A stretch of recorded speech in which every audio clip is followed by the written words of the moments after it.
Captain Zethra pressed her scaled palm against the cold metal of the observation deck window.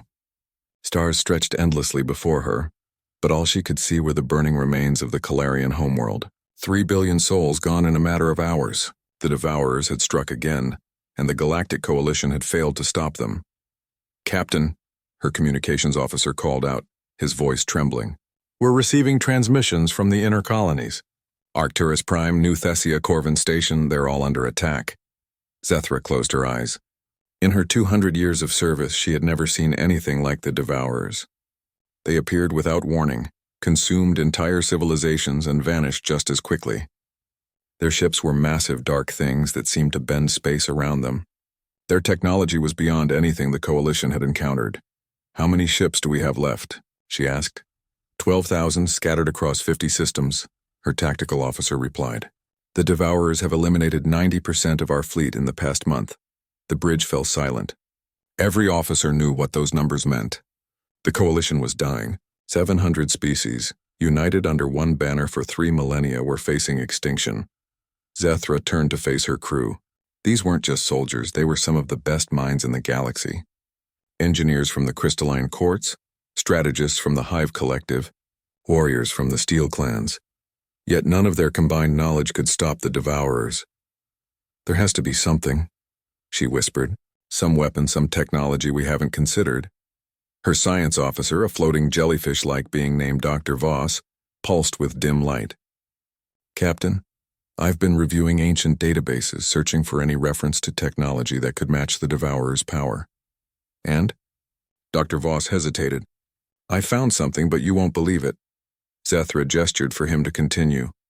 "There are records, very old ones, buried deep in the Coalition archives. They speak of a species that once fought a war against entities similar to the Devourers. The records are fragmented, mostly considered mythology by modern scholars." "What species?" Zethra demanded. "They called themselves humans." A ripple of confused murmurs spread across the bridge. Lieutenant Crix, an insectoid warrior, clicked his mandibles dismissively. "Humans are legends, Captain. Stories told to young cadets about impossible warriors who could destroy fleets with primitive weapons." Dr. Voss's light pulsed brighter. "That's what I thought too. But these records aren't from cadet training programs. They're military reports, sealed and classified for over 5,000 years. According to these files, humans weren't legends. They were real." Zethra moved closer to the science station. "Show me." The holographic display flickered to life, showing ancient text in a dozen dead languages. Dr. Voss translated as he scrolled through the files. 5,000 years ago, the galaxy faced an invasion by entities known as the Void Spawn. The description matches the Devourers perfectly. Massive ships, reality-bending technology, complete consumption of civilizations. The Coalition of that era was losing, just like we are now. "What happened?" Zethra asked. "The humans appeared. No one knew where they came from. Their ships were crude compared to Coalition technology. Their weapons seemed primitive, but somehow they turned the tide of the war. They didn't just defeat the Void Spawn, they drove them completely out of the galaxy." Lieutenant Crix's mandibles clicked skeptically. "If humans were so powerful, where are they now? Why aren't they helping us?" Dr. Voss dimmed slightly. "That's where the records become unclear. After the war, the humans simply vanished. Some reports say they left the galaxy voluntarily. Others suggest they were exiled by the very civilizations they saved." "Exiled?" Zethra couldn't hide her shock. "Why would anyone exile their saviors?" "Fear," Dr. Voss replied simply. "According to these files, humans weren't just warriors. They were different. They could survive in environments that would kill other species. They could adapt to any situation. Most disturbing of all, they seemed to thrive in warfare in ways that made other species uncomfortable." The bridge fell silent again. Zethra stared at the ancient records, her mind racing. Could it be true? Could there really be a species powerful enough to stop the Devourers? "Dr. Voss, do these records mention where the humans went after the war?" "There are references to something called the Outer Rim, beyond the Spiral Arm. But Captain, that region is considered uninhabitable. Nothing could survive out there." "Nothing we know of," Zethra corrected. "If humans really were as adaptable as these records suggest, maybe they could." Her communications officer suddenly straightened. "Captain, we're receiving a priority transmission from Coalition Command." Put it through. The holographic display shifted to show Admiral Corvin, the Coalition's supreme commander. His usually confident demeanor was shattered, his 4 eyes dim with exhaustion. All remaining ships, he began. The Devourers have broken through our final defense line. Earth analog worlds Kepler 442b and Gliese 606 and Sankey C have fallen. We estimate 48 hours before they reach Coalition Central. Zethra's blood ran cold. Coalition Central housed the government of 700 species and over 1 trillion beings. Admiral Corvin continued. All available ships are to converge on Central for a final stand. We know this may be the end, but we will not surrender. Coalition command out. The transmission ended, leaving the bridge in stunned silence. Zethra looked around at her crew. These brave beings had served with honor for years, but she could see the defeat in their eyes. They knew that even with every remaining ship, they couldn't stop the Devourers. Unless, Dr. Voss, she said quietly, can you plot a course to the outer rim, Captain? Her tactical officer stared at her in shock. You can't be serious. We're needed at Coalition Central. 12,000 ships won't stop the Devourers, Zethra replied. We've seen what they can do, but if there's even a chance that humans still exist, if there's a possibility they could help us. It's suicide, Lieutenant Crix protested. The outer rim is a wasteland. No breathable atmosphere, no habitable worlds, radiation levels that would kill us in minutes. Maybe, Zethra acknowledged. But sitting here watching our civilization die is also suicide, just slower. She turned to face her crew. I'm not ordering anyone to come with me. This is a volunteer mission. Anyone who wants to join the defense at Coalition Central can transfer to another ship. For a long moment, nobody moved. Then Dr. Voss pulsed brightly. I've spent my entire career studying impossible things, Captain. This might be the most impossible thing of all, but I'm with you. One by one, the rest of the crew voiced their agreement. Even Lieutenant Crix, despite his skepticism, chose to stay. Zethra felt a surge of pride. These beings were willing to venture into the unknown, chasing legends and myths, because the alternative was watching everything they loved die. Dr. Voss set course for the outer rim, maximum speed. As her ship turned away from the dying galaxy and headed toward the dark unknown, Zethra whispered a prayer to whatever gods might be listening. If humans were real, if they were still out there, she hoped they would remember the galaxy that had once rejected them, because that same galaxy now desperately needed them to come home. The journey to the outer rim took 3 days at maximum warp, and with each passing hour, the space around them grew stranger. Stars became sparse, then disappeared altogether. The familiar background radiation of the galaxy faded to almost nothing. Even the cosmic dust that normally filled space seemed to avoid this region. Captain, Dr. Voss reported, his bioluminescent form pulsing with concern. Our sensors are picking up some very unusual readings ahead. Zethra moved to his station. What kind of readings? Energy signatures unlike anything in our databases. They're not natural phenomena, but they don't match any known technology either. Lieutenant Crix chittered nervously. Maybe we should reconsider this mission, Captain. The Coalition needs every ship for the final defense. The Coalition needs hope more than it needs one more ship to die gloriously. Zethra replied firmly. She had been monitoring the communications from the inner galaxy. 3 more core worlds had fallen to the Devourers in the past day. The final battle at Coalition Central would be a massacre. Captain, her helm officer called out, I'm detecting a massive gravitational anomaly directly ahead. It's not showing up on visual sensors, but it's definitely there. Zethra frowned. Bring us out of warp. I'll stop. The ship shuddered as it dropped back into normal space. Through the view screen, they saw nothing but empty blackness. Yet their instruments insisted something enormous was right in front of them. Dr. Voss ran a full-spectrum analysis. Already on it, Captain. This is incredible. Whatever's out there, it's cloaked using technology that bends electromagnetic radiation around it. Not just light, everything. Radar, thermal, even quantum resonance scans can't penetrate it. How big is it? Dr. Voss paused, running the calculations again. Based on the gravitational readings, it's approximately the size of a small moon. The bridge fell silent. Lieutenant Crix's mandibles clicked rapidly, a sign of extreme agitation among his species. A cloaked moon? Zethra whispered. That's not natural. Someone built this. Captain, her communications officer suddenly announced. I'm receiving a transmission. It's coming from inside the anomaly. On screen. The view screen flickered, showing only static at first. Then slowly an image resolved. Zethra gasped. The being on the screen looked almost like a coalition citizen, but with subtle differences that marked it as something else entirely. Bipedal, with what appeared to be pale flesh instead of scales or chitin, short hair covering only the top of its head, 2 eyes instead of the usual 4 to 8. Most unsettling of all, it was completely unarmored, wearing only simple fabric coverings. When it spoke, its voice was calm but carried an undertone that made every warrior on the bridge instinctively reach for their weapons. Unknown vessel, you are trespassing in restricted space. State your identity and purpose. Zethra stepped forward. This is Captain Zethra of the Coalition Starship Redemption. We're searching for humans. The being on the screen showed no reaction for several seconds. Then, almost imperceptibly, its mouth curved upward in what their xenobiology databases identified as a human expression of amusement. Humans, it repeated. Now that's a word I haven't heard from Coalition Space in a very long time. What makes you think there are any humans out here, Captain? Ancient records, Zethra replied. Records of a war 5,000 years ago against entities called the Void Spawn. We're facing a similar enemy now, and our civilization is dying. We need help. The human, for Zethra was now certain that's what it was, leaned back in what appeared to be a chair.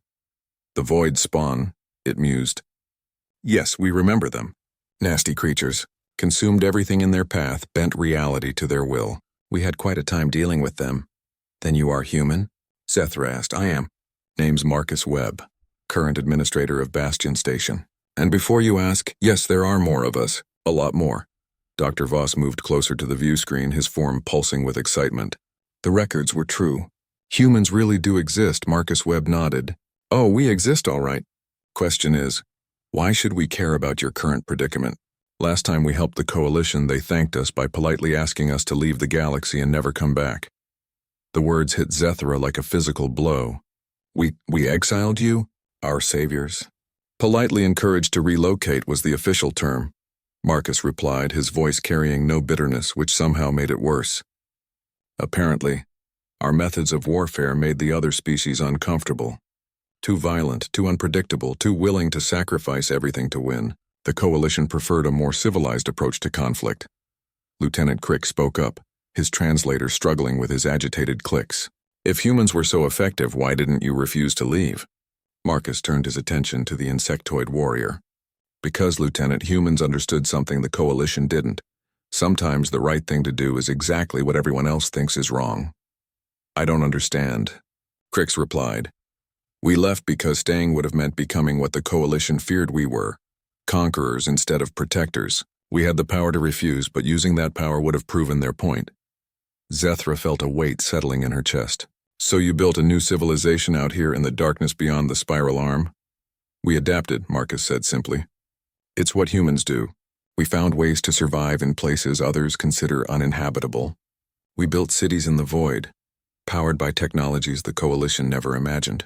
We thrived. And now? Zethra asked. Will you help us again? Marcus was quiet for a long moment. Tell me about your enemy, Captain. These devourers.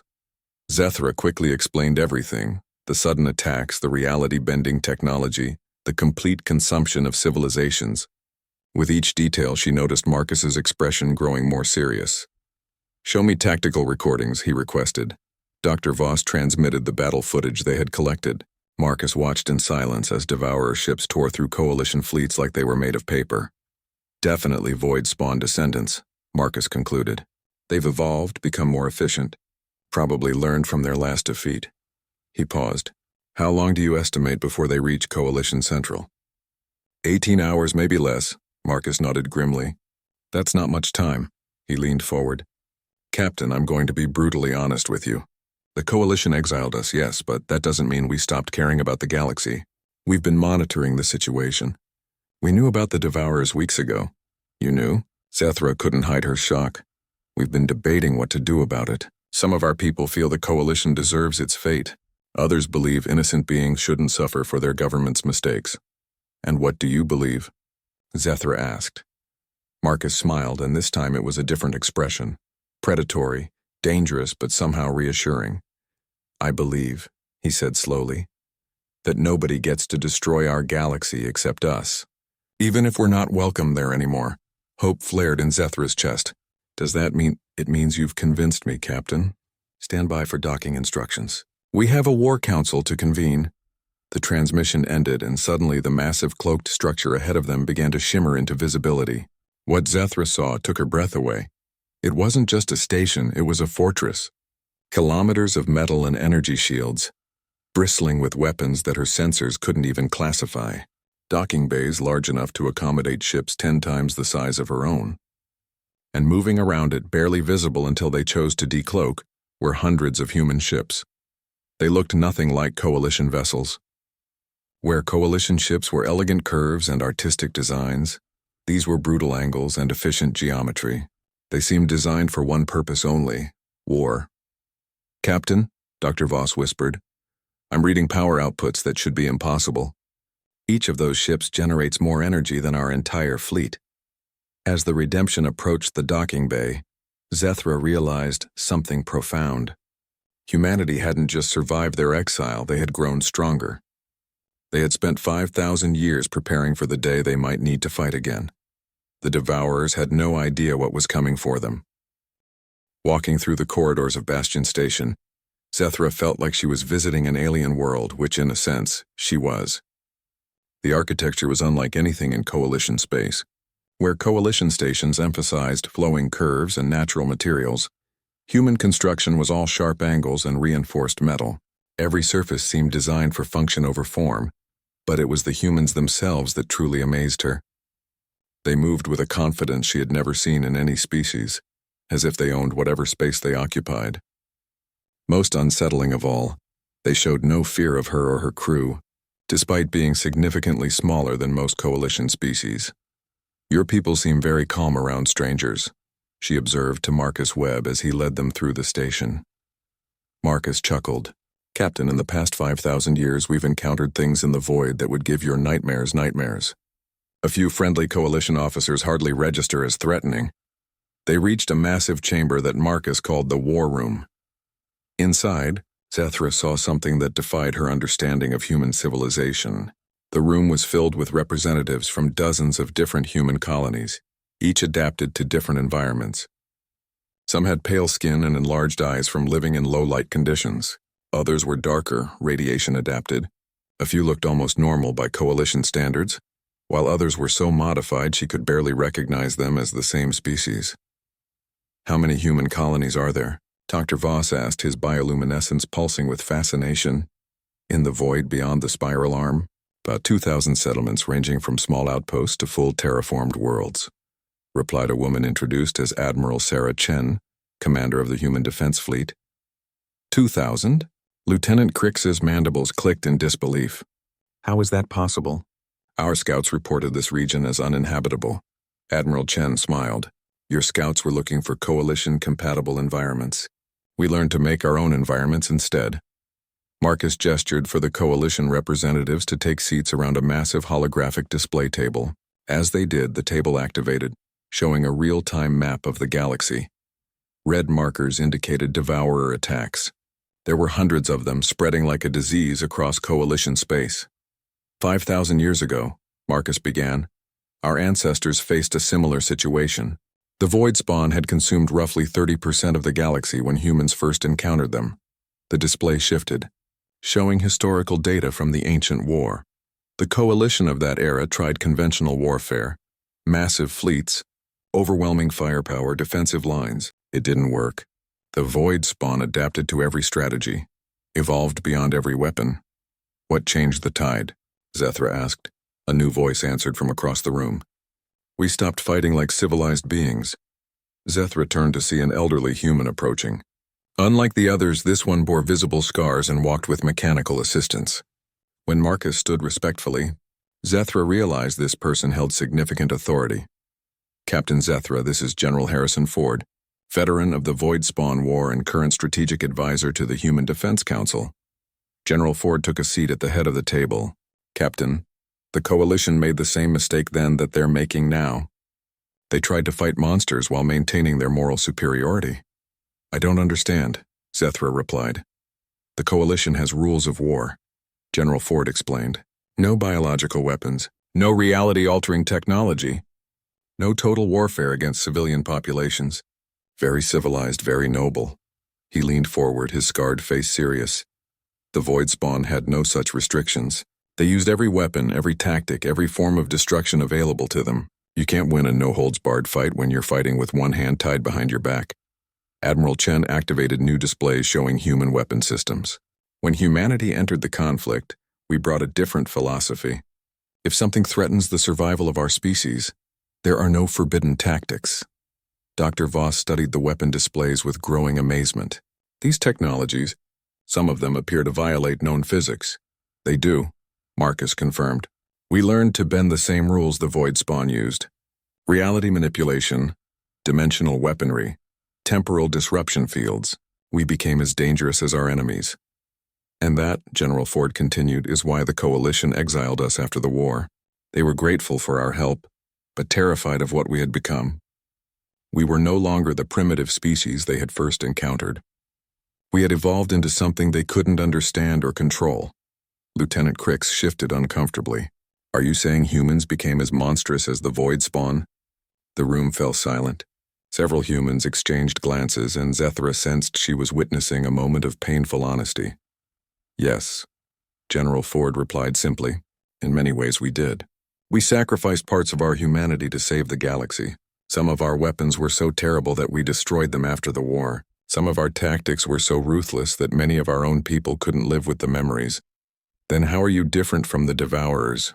Zethra asked. Admiral Chen answered. Because after the war we chose to stop. The Void Spawn would have kept consuming, kept destroying. We hung up our terrible weapons and withdrew to the void to find our humanity again. Marcus activated a new display showing current Devourer movements. But now they're back, evolved and stronger than before. And the Coalition is facing extinction. What are you proposing? Zethra asked, though she suspected she already knew. General Ford stood slowly, his mechanical assistants whirring softly. We're proposing to do what we did 5,000 years ago. We'll save the galaxy even if the galaxy hates us for how we do it. There will be costs, Admiral Chen warned. Human methods are not pretty. We don't minimize casualties. We maximize enemy casualties while accepting our own losses as necessary. We don't preserve cultural sites if they're strategically unimportant. We don't take prisoners when execution is more efficient. Dr. Voss pulsed anxiously. Surely there must be more civilized alternatives. There are, Marcus replied. They all end with the Devourers consuming every living thing in the galaxy. The holographic display updated with new intelligence. The Devourers had broken through another defense line. Coalition Central now had less than 12 hours before the attack began. Captain, General Ford said, I need to ask you something, and I need a completely honest answer.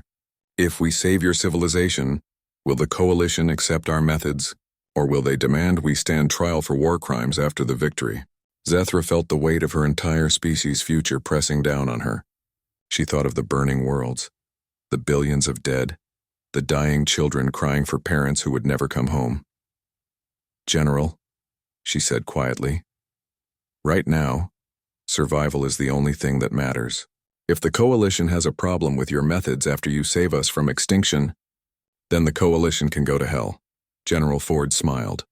An expression that was equal parts reassuring and terrifying. That's exactly what I wanted to hear. Admiral Chen, begin Fleet Mobilization Protocol 7. General quarters throughout all human colonies. What about Coalition Command? Zethra asked. Shouldn't we coordinate our response with them? Marcus and Admiral Chen exchanged glances. Captain, Marcus said carefully, human military doctrine learned long ago that coordination with other forces often does more harm than good. We work best when we work alone. Besides, General Ford added, by the time we reach Coalition space, the final battle will have already begun. We'll be arriving as reinforcements, not as part of the main force. The massive holographic display shifted again, showing human fleet positions throughout the void. Hundreds of ships began moving, converging on rally points that would allow them to jump directly into Coalition space. How long until you can reach Coalition Central? Zethra asked. 8 hours, Admiral Chen replied. Our ships are faster than anything in the galaxy. 8 hours? Dr. Voss pulsed in amazement. That should be impossible. Coalition space is 6 hours away at maximum warp. Marcus smiled grimly. Captain, you're about to learn that when human survival is threatened, we tend to redefine what's possible.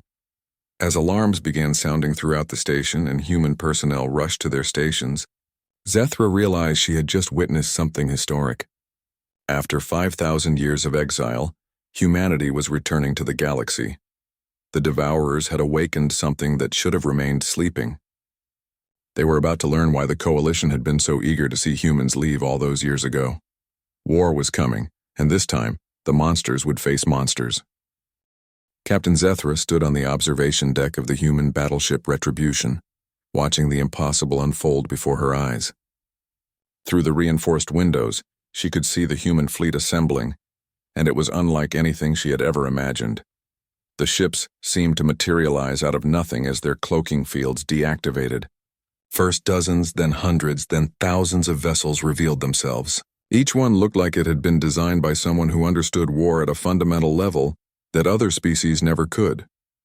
How many ships do you have? She asked Admiral Chen, who stood beside her. Active fleet strength is approximately 15,000 combat vessels, Chen replied casually, as if discussing the weather.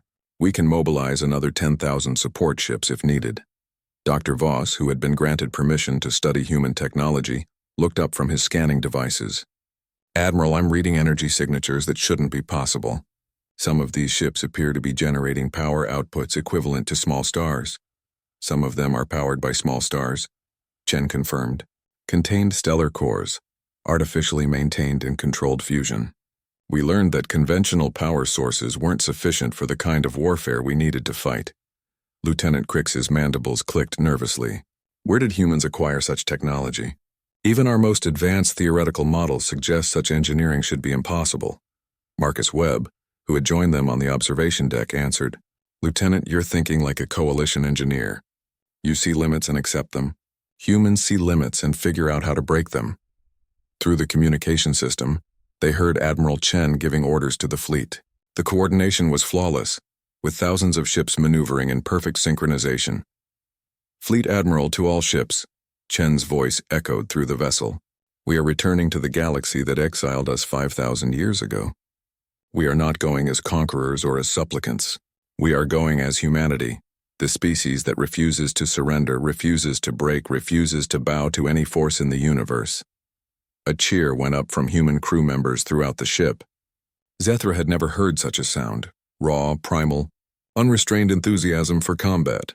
Admiral, Chen continued, intelligence reports indicate the Devourers have deployed approximately 50,000 ships for the assault on Coalition Central. They appear confident in their overwhelming numerical superiority. Marcus turned to Zethra. Captain, you should understand something about human military philosophy. We don't aim for fair fights. We aim for impossible victories. The fleet began moving, and immediately Zethra realized human ships operated on principles she didn't understand. They didn't accelerate gradually like coalition vessels. Instead, they seemed to simply decide to be somewhere else and then existed there. What kind of propulsion system is this? Dr. Voss asked, his sensors struggling to make sense of what they were detecting. Spatial displacement drives, explained Commander Jackson, the ship's engineer. We don't move through space, we convince space to move around us. That's impossible, Dr. Voss protested. So were humans. Until we proved otherwise, Commander Jackson replied with a grin. As the fleet traveled toward Coalition space, Admiral Chen provided Zethra with intelligence briefings that revealed the true scope of human preparation. They had been monitoring the galaxy continuously since their exile, tracking technological developments, political changes, and potential threats. You've been watching us for 5,000 years? Zethra asked. Of course, Chen replied. Just because the Coalition asked us to leave didn't mean we stopped caring about our birthplace. Earth is still in Coalition space, even if humans no longer live there. Wait, Lieutenant Crix interrupted. Earth still exists? Marcus nodded. The Coalition preserved it as a monument to extinct humanity. A beautiful nature preserve where no one is allowed to visit. They turned our homeworld into a museum. The irony wasn't lost on Zethra. The Coalition had created a shrine to humanity while driving actual humans into exile. Sir, the communication officer announced, we're receiving transmissions from Coalition Central. The Devourer fleet has arrived. Admiral Chen activated the main view screen. The transmission showed chaos. Massive Devourer ships tearing through coalition defenses like they were made of paper. The defending fleet, composed of representatives from hundreds of species, was being systematically destroyed. Estimated time until coalition central falls? Chen asked. At current rate of loss, approximately 90 minutes, the tactical officer replied. And our arrival time? 75 minutes, Admiral. Chen nodded grimly. Close. But we've cut things closer before. As they watched the battle unfold, Zethra saw something that chilled her. The Devourers weren't just destroying the coalition fleet, they were playing with it. Their ships moved with lazy confidence, toying with coalition vessels before destroying them. They're not even trying, she whispered. No, Marcus agreed. They're not. The Devourers have evolved since the last war, but they've also become overconfident. They remember defeating the coalition 5,000 years ago, but they've forgotten what ended that war. Admiral, the sensor operator called out. I'm detecting massive energy buildups throughout the Devourer fleet. They're preparing to begin planetary bombardment. Zethra's heart sank. Once the Devourers began consuming Coalition Central, nothing could save the billions of beings on the planet below. Admiral Chen, Marcus said quietly, recommend we implement Omega Protocol. Chen was silent for several seconds. Marcus, Omega Protocol hasn't been used since the original Void Spawn War. The psychological effects on our crews are irrelevant compared to the alternative, Marcus finished. Admiral, they're about to begin consuming a planet with 20 billion inhabitants. Dr. Voss looked up from his instruments. What is Omega Protocol? The bridge fell silent. Every human officer seemed to be holding their breath. Omega Protocol, Admiral Chen explained carefully, is what we use when we need to guarantee total victory regardless of cost. It involves technologies and tactics that we normally keep locked away. What kind of technologies? Zethra asked. Marcus turned to face her and his expression was completely serious. Captain, I'm going to tell you something and I need you to promise me you won't try to stop us. What? Omega Protocol involves weaponizing physics itself. We fire projectiles that rewrite the laws of reality in localized areas. We deploy mines that cause enemy ships to spontaneously cease existing. We use ammunition that travels backward through time to hit targets before we fire at them. Dr. Voss's bioluminescence flickered rapidly, a sign of extreme distress in his species. That's monstrous. Those technologies could destroy the fabric of space-time. They could, Chen agreed. That's why we only use them when facing extinction-level threats. And if something goes wrong? Zethra asked. Marcus was quiet for a moment. Then we'll have saved the galaxy from the Devourers by accidentally destroying it ourselves. But at least the Devourers won't get the satisfaction. It was the most human response Zethra could imagine, when faced with certain death, threatened to take the entire universe down with them. Admiral, the communication officer announced. All fleet elements report ready for Omega engagement. Chen nodded slowly. Very well. All ships, this is Fleet Admiral Chen. Activate Omega Protocol. God help us all. Throughout the fleet, weapon systems came online that had been dormant for millennia. Energy readings spiked beyond anything Zethra's sensors could measure. And somewhere in the depths of each human ship, things that should not exist began to wake up. The Devourers were about to learn why the universe had nightmares about humanity, fleet. Displacement in 3 minutes, the navigator announced. Zethra gripped the railing tighter. In 3 minutes, they would arrive at Coalition Central to find either a miracle or the end of everything. Either way, she realized, it would be the most human outcome possible. The moment the human fleet emerged from their impossible faster-than-light travel, reality itself seemed to pause in recognition of what had just arrived. Captain Zethra watched through the view screen as 15,000 human warships materialized in Coalition space, like avenging demons. But it wasn't their number that made her breath catch. It was their presence. Each ship seemed to bend space around it, creating distortions that made her eyes water to look at directly. Coalition Central. This is Admiral Sarah Chen of the Human Defense Fleet. The Admiral's voice broadcast on all frequencies. We have arrived to provide assistance. The response from Coalition Command was immediate and shocked. Human Fleet, this is Admiral Corvin. Humans are supposed to be extinct. How are you? Admiral Corvin, Chen interrupted. We can discuss our existence later. Right now, you have 50,000 Devourer ships about to begin planetary bombardment. I recommend you withdraw all Coalition forces to minimum safe distance. Withdraw. Admiral Chen, we can't abandon Coalition Central. There are 20 billion beings on that planet. Through the tactical display, Zethra could see the Devourer fleet had noticed the new arrivals.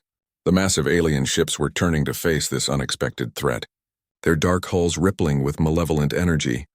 Admiral Corvin, Marcus Webb's voice joined the communication.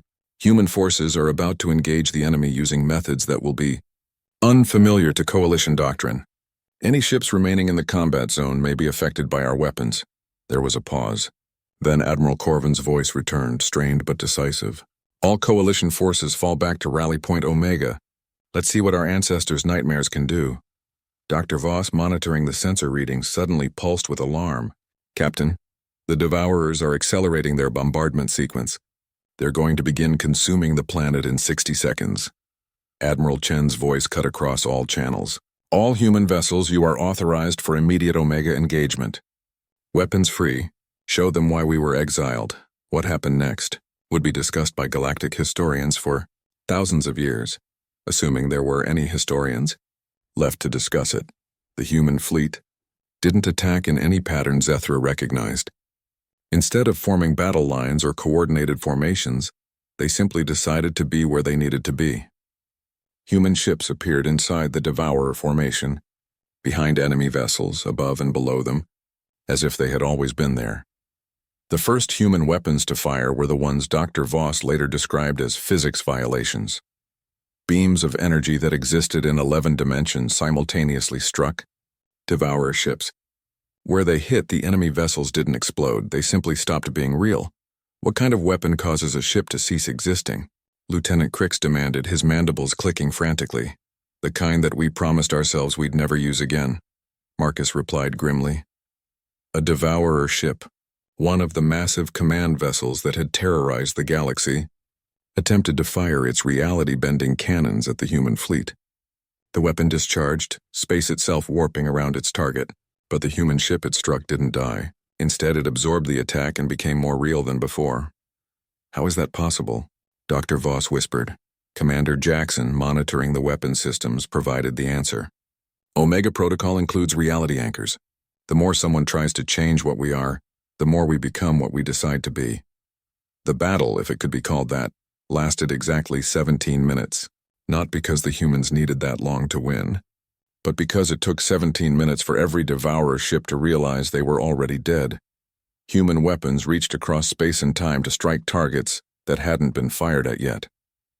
Mines appeared inside enemy ships having been deployed retroactively. Devourer vessels found themselves fighting duplicates of themselves from alternate timelines where they had already lost.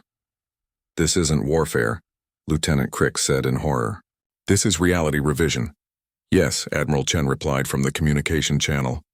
This is what we became to save the galaxy the first time. This is why the Coalition exiled us.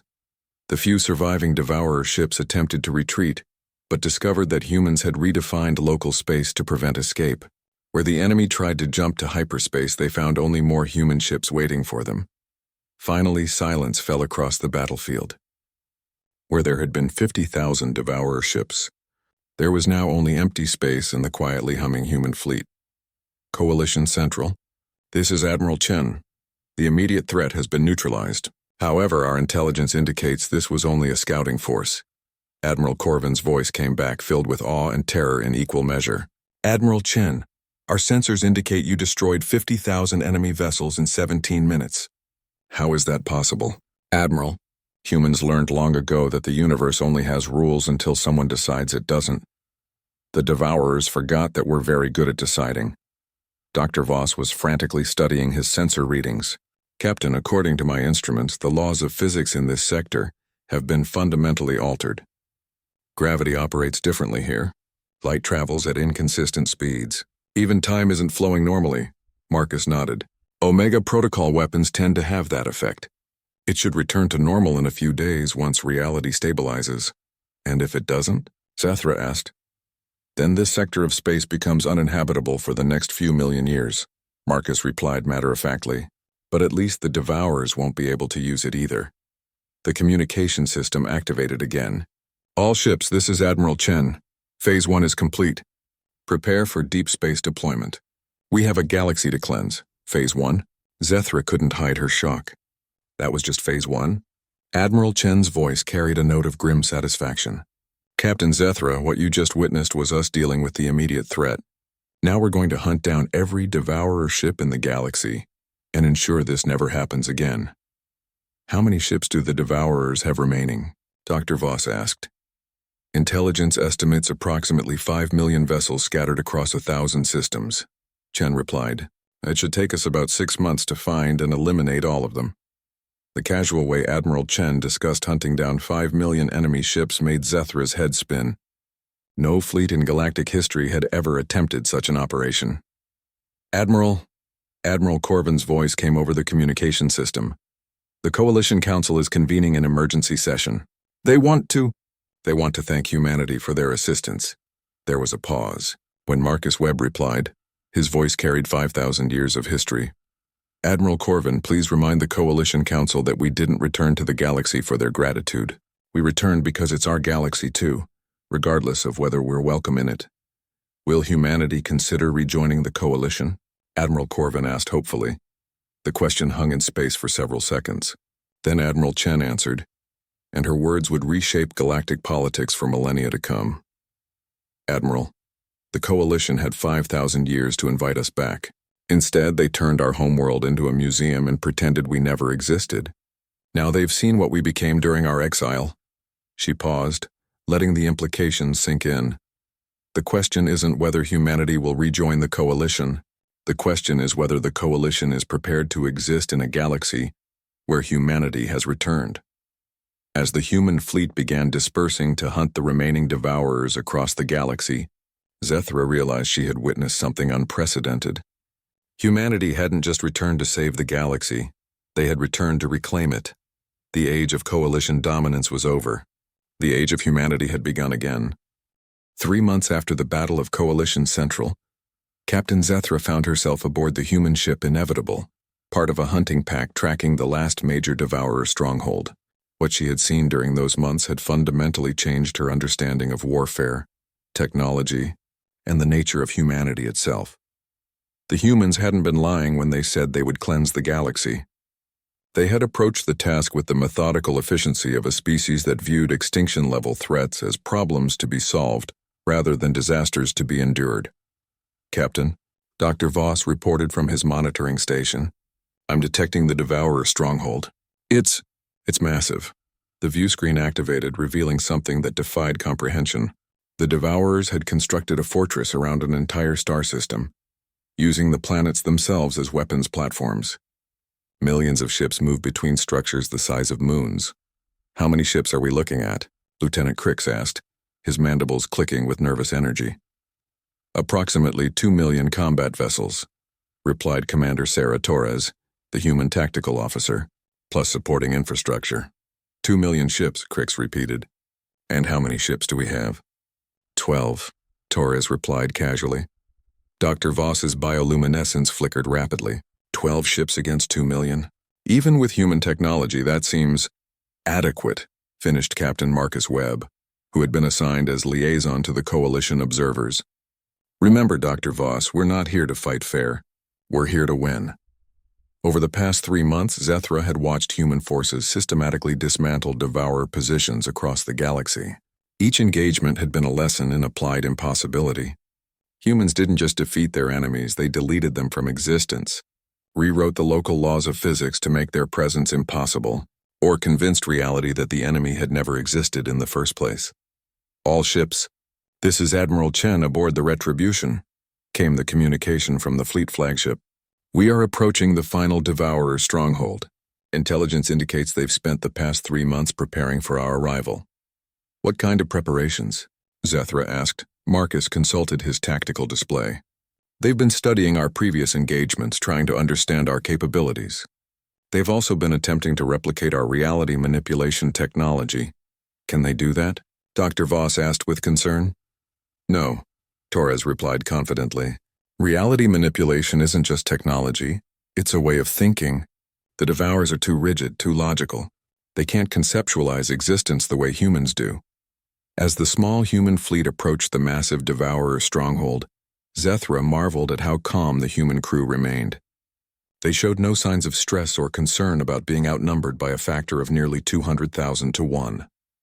"Contact," announced the sensor operator. "The Devourers have detected our approach." They're not attacking." "Curious," Marcus mused. "They've learned caution."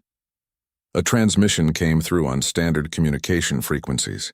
The voice that spoke was mechanically translated but carried undertones of something that might have been desperation.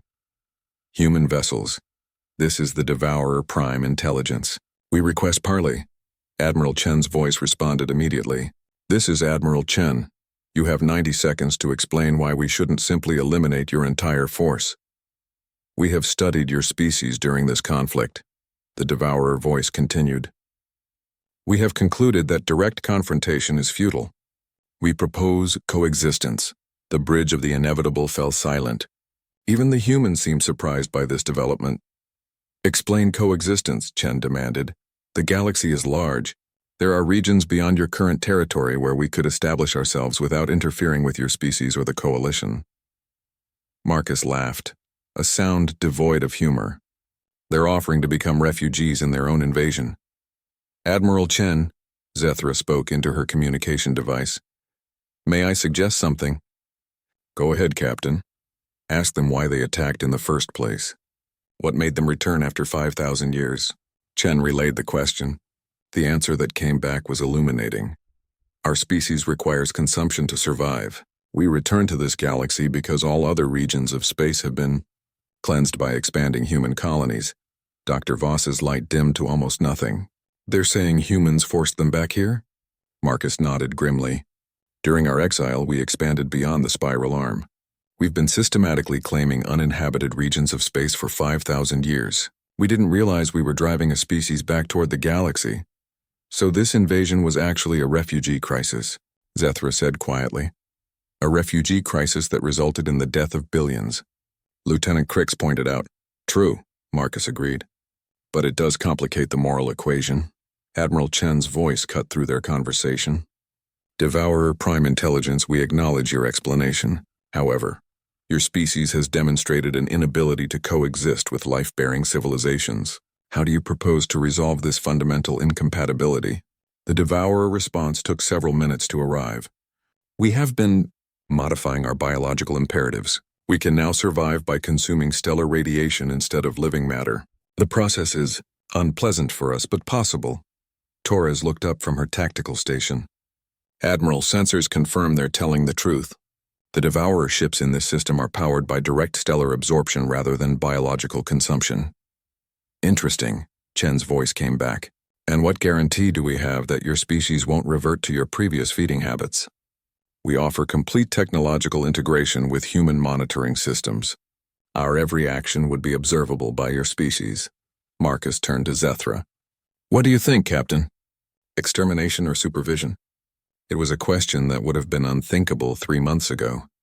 Then again, 3 months ago, Zethra wouldn't have believed any of this was possible. "Can we trust them?" she asked. "No," Torres replied immediately. "But we don't need to trust them. Human technology can monitor and control them regardless of their intentions. The real question," Marcus added, "is whether the galaxy is ready for the precedent this would set. If we allow the Devourers to live under human supervision, we're essentially declaring ourselves the guardians of galactic civilization." Dr. Voss pulsed thoughtfully. "Perhaps that's what the galaxy needs. A species powerful enough to enforce peace, but wise enough to choose supervision over extermination." Admiral Chen's voice returned to the communication channel.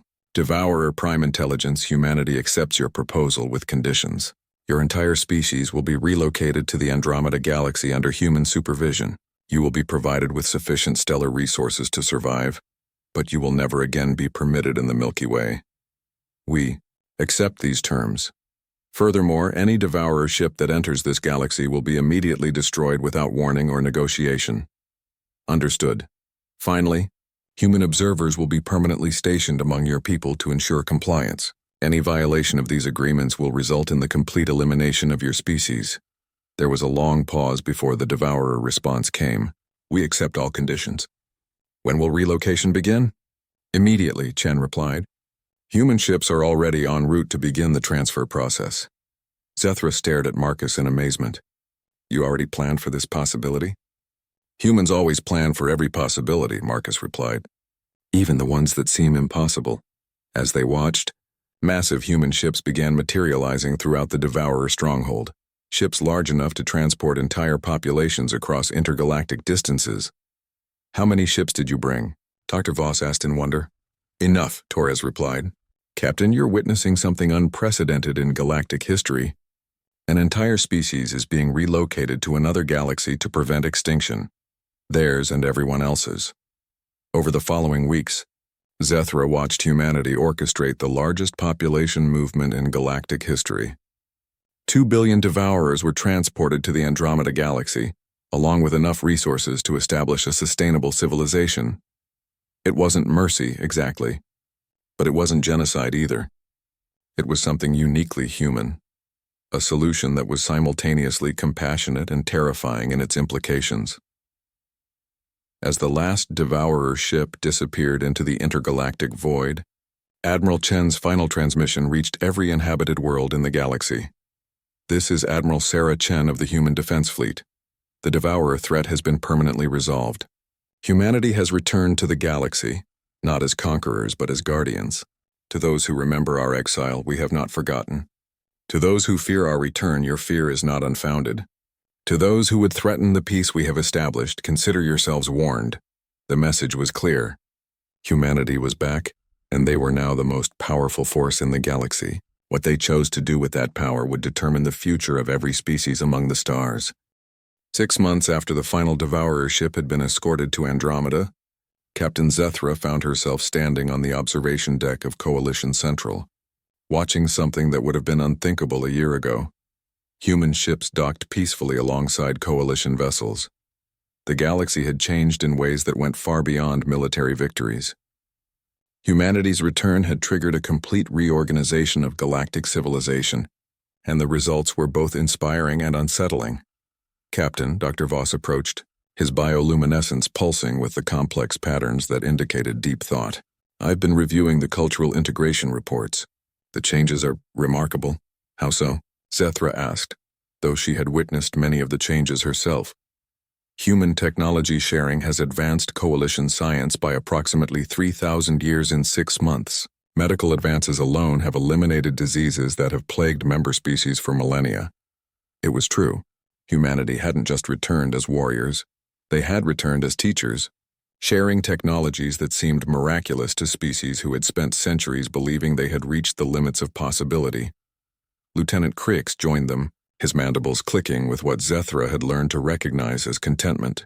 Captain, I wanted to thank you again for volunteering our ship for the cultural exchange program. You're enjoying working with human crews? She asked. More than I expected, Crix admitted. Their approach to problem-solving is educational.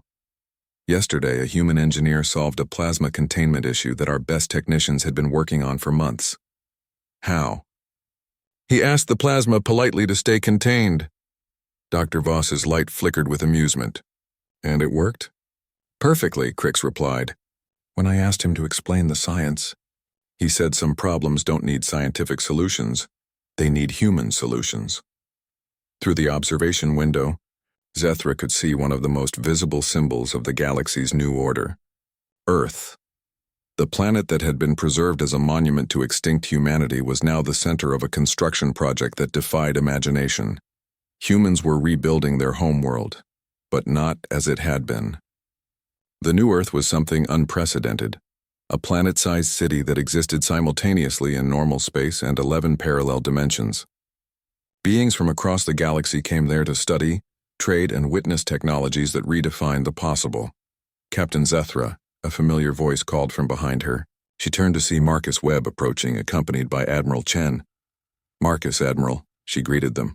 How goes the reconstruction? Ahead of schedule, Admiral Chen replied with satisfaction. Earth should be fully operational as the new galactic capital within 3 months. Galactic capital? Dr. Voss pulsed with surprise. I thought the Coalition Council was maintaining governmental autonomy. Marcus smiled. They are. But when you become the most powerful species in the galaxy, other civilizations tend to gravitate toward you whether you want them to or not. It was an understatement.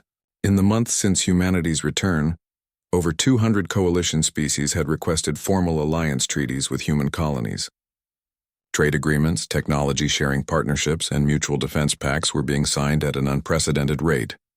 "Are you concerned about humanity becoming too dominant?" Zethra asked. Admiral Chen considered the question carefully. "Every day, power corrupts, and we have more power than any species should possess. That's why we've implemented the accountability protocols, which are, every human colony must maintain coalition observers with full access to our government and military operations," Marcus explained. "We've also established the exile option." "The what?" "If humanity ever becomes the threat we once fought against, any coalition species can vote to exile us again. If a majority agree, we'll voluntarily leave the galaxy." Dr. Voss's bioluminescence dimmed with concern. "You would actually leave if asked?" "Of course," Admiral Chen replied. "We didn't return to become tyrants. We returned to protect the galaxy. If we become the danger, then protecting the galaxy requires our departure." The conversation was interrupted by a communication alert. "Admiral Chen, this is Coalition Command. We have a situation developing in the Kepler sector." "What kind of situation?" Chen responded. "A species we've never encountered before has emerged from deep space. They're calling themselves the Hegemony, and they're demanding the surrender of all inhabited worlds in their path." Marcus and Admiral Chen exchanged glances. "How many ships?" Chen asked. "Preliminary scans indicate approximately 1 million vessels, using technology we can't identify." Dr. Voss pulsed rapidly with anxiety. "Another invasion? So soon after the Devourers?" "It appears so," the Coalition communicator replied. "The Hegemony claims to be the original rulers of this galaxy, returning from a long exile to reclaim what they call their rightful territory." Admiral Chen was silent for several moments. Then she activated her personal communicator. "All human forces, this is Admiral Chen. We have a new threat emerging in the Kepler sector. Unknown species, unknown capabilities, claiming territorial rights over the galaxy." She paused, and when she continued, her voice carried the weight of 5,000 years of human determination. "Recommendations?" The response came from multiple human commanders simultaneously. "Investigate, evaluate, if necessary, educate." Zethra felt a chill that had nothing to do with the station's temperature. In the months she had worked with humanity, she had learned to recognize that tone. It was the sound humans made when they were deciding whether to solve a problem with diplomacy or with physics violations. "Admiral," Marcus said quietly, "should we activate the Deep Fleet?" "Not yet," Chen replied. "Let's see what we're dealing with first. Deploy the first contact protocols." "First contact protocols?" Lieutenant Crix asked. Marcus turned to him with an expression that was equal parts friendly and terrifying. "When humans encounter a new species, we follow a specific procedure. First, we try communication. Then we assess their intentions. Finally, we decide whether they're a threat to galactic peace. And if they are a threat," Dr. Voss asked, "then they learn why the Devourers chose exile over extinction." "Admiral," Chen replied matter-of-factly. As alerts began sounding throughout the station and human ships prepared to investigate this new threat, Zethra realized something profound had occurred. 6 months ago, a new invasion would have meant panic, desperate calls for help, and preparation for defeat. Now, it meant humanity would go investigate and decide whether the new arrivals were welcome in their galaxy. The difference was subtle but absolute. This was no longer a galaxy where multiple species competed for dominance. This was a galaxy under human protection, whether the other species fully understood that or not. "Captain," Marcus said as he prepared to depart for his ship, "would you like to observe another first contact situation? Your insights during the Devourer crisis were valuable." Zethra looked out at the peaceful scene around Coalition Central, ships from hundreds of species working together, impossible technologies being shared freely, and problems being solved that had once seemed insurmountable. "Of course," she replied. "Someone should witness what happens when the Guardians of the Galaxy meet uninvited guests." As the human fleet began assembling for their journey to the Kepler sector, Zethra reflected on how much had changed. A year ago, humanity had been a legend. Now they were the reality that other species had to accommodate. The hegemony, whoever they were, was about to learn what the devourers had learned. In this galaxy, there was only room for one apex species, and that species had very specific ideas about what constituted acceptable behavior. Whether the newcomers chose to understand that through diplomacy or demonstration was entirely up to them. But one way or another they would learn. After all, it was the human way. Everyone gets educated, whether they want to be or not. As the stars shifted around them and the fleet jumped toward their destination, Zethra wondered if she would ever grow accustomed to living in a galaxy where impossible things happened on a daily basis. Probably not, she decided. But that was what made it interesting. The age of legends was over. The age of humanity was just beginning.